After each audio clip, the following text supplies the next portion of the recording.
മഹാരാഷ്ട്ര കോൺഗ്രസ് അധ്യക്ഷൻ നാനാ പട്ടോലെയുടെ കാൽ കഴുകൽ വിവാദത്തിൽ പാർട്ടി പ്രവർത്തകനെ കൊണ്ട് ചളിപുരണ്ട കാൽ കഴുകിക്കുന്ന വീഡിയോ സമൂഹമാധ്യമങ്ങളിൽ പ്രചരിച്ചതോടെയാണ് വലിയ വിവാദമായത്. അതേസമയം സംഭവത്തിന് കാരണം പ്രദേശത്ത് പൈപ്പ് വെള്ളം ലഭ്യമാകാത്തതാണെന്നും ഇത് സർക്കാരിന്റെ അനാസ്ഥയാണെന്നും നാനാ പട്ടേൽ കുറ്റപ്പെടുത്തി.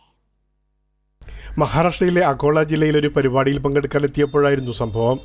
വിദ്യാലയ പരിസരത്തുകൂടി നടന്നപ്പോൾ കാലിൽ ചെളി പറ്റിയെന്നും തുടർന്ന് ഒരു പാർട്ടി പ്രവർത്തകനോട് വെള്ളം കൊണ്ടുവരുവാൻ ആവശ്യപ്പെടുകയായിരുന്നുവെന്നും നാനാ പട്ടോലെ വാർത്താ സമ്മേളനത്തിൽ വിശദീകരണം നൽകി.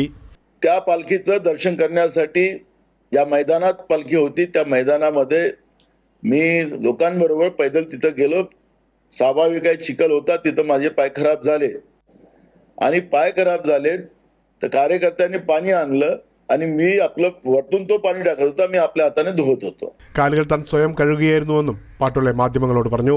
എന്നാൽ കാറിലിരിക്കുന്ന നാനാ പട്ടോളയുടെ കാൽ പാർട്ടി പ്രവർത്തകൻ കഴുകുന്നതിന്റെ വീഡിയോ ദൃശ്യങ്ങൾ ഓൺലൈനിൽ പ്രചരിച്ചുകൊണ്ടിരിക്കുമ്പോഴാണ് കോൺഗ്രസ് അധ്യക്ഷന്റെ വിശദീകരണം.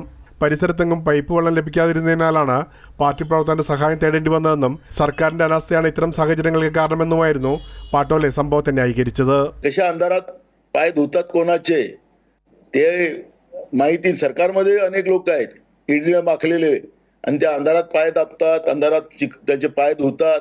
അധികാരമില്ലാതിരിക്കുമ്പോൾ പോലും കോൺഗ്രസ് ജനങ്ങളെ കൈകാര്യം ചെയ്യുന്നത് എങ്ങനെയാണെന്നും അബദ്ധവശാൽ കോൺഗ്രസിന് ഭരണം ലഭിച്ചാൽ എന്തായിരിക്കും സ്ഥിതിയെന്നുമാണ് വിമർശനങ്ങൾ ഉയരുന്നത്. പ്രേംലാൽ, കൈലി ന്യൂസ്, മുംബൈ.